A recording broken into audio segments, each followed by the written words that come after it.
माशाल्लाह दुकान वॾो आहे न। हा इहो सिगरेट आहे न माशाल्लाह गंज पिया अथई न। सिगरेट आहे न हिकिड़ो ॾे भला हिकिड़ो माशाल्लाह हिकिड़ो ॾे गुड लीफ ॾे। माफ़ कर बाबा फ़कीर न आहियां मुंहिंजा जानी मां मवाली आहियां महांगा ॾियां न हिकिड़ो प्यार महिरबानी करे ईअं न कर। महंगा सिगरेट महंगा है हिकिड़ो गुड लीफ हिकिड़ो हिकिड़ो ॾे। 20 रुपए सिगरेट ॾींदो साईं। बाबा 20 रुपए खे छॾ कोन्हे न पैसा अॼु बाबा ख़ैर आहे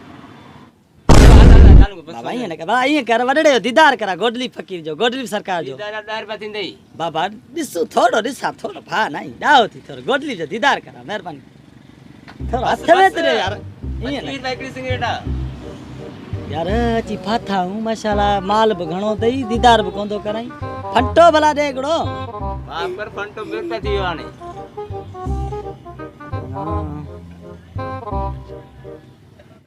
यार ओनली बोल नहीं हां गाने दादी अच्छा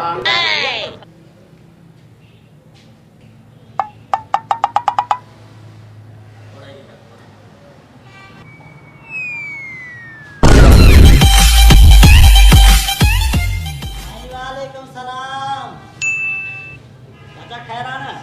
बिस्मिल्लाह बिस्मिल्लाह ओह नो चाय बाबा वाली मुर्साई वे हूं था न बाबा कचहरी वे ने फजीलत साहब वे ने केड़ो तरीको अचण ने हेठ वेया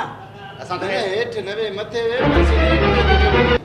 ॾिसो केड़ो आ ॾिसो बाबा केड़ो गोटली ओ सरदार पाना वाह मेहरबानी कयो ॾिसूं दीदार ते कयूं भला दीदार कयूं कोने बाबा सिगरेट कोने इकड़ो कोने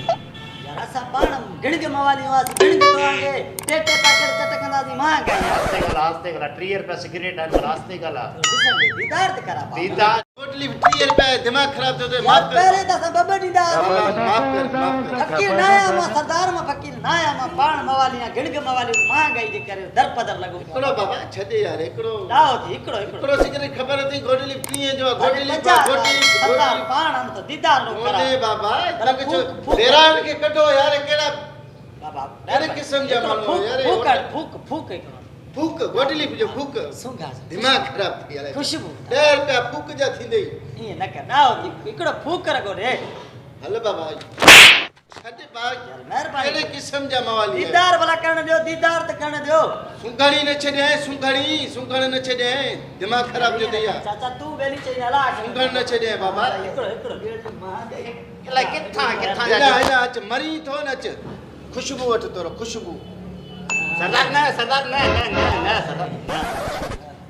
हां मोगो लगो पियो अल्लाह जो कसम मुझे साथ पियो हाणे मुके इकड़ो सिगरेट दियो मां दुआऊं कंदो सा इकड़ो 30 रुपया सिगरेट मेहरबानी सरदार बाबा वन को जान छड इकड़ो सिगरेट यार मां सुंग ओह नो माशाल्लाह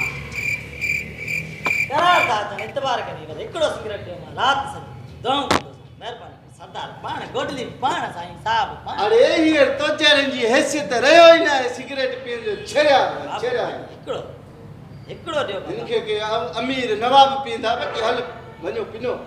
एड़ा ही सरदार एड़ा भला सिगरेट चाह जो कट ऑर्डर दियो भला आज भला 60 रुपया चाह और कट 30 रुपया को तो सिगरेट न दियो ए चुप है हल सुंग तोर सुंग ना सरदार ना सरदार छड लेकर बाबा लेकर हल ये बाबूराव का स्टाइल है।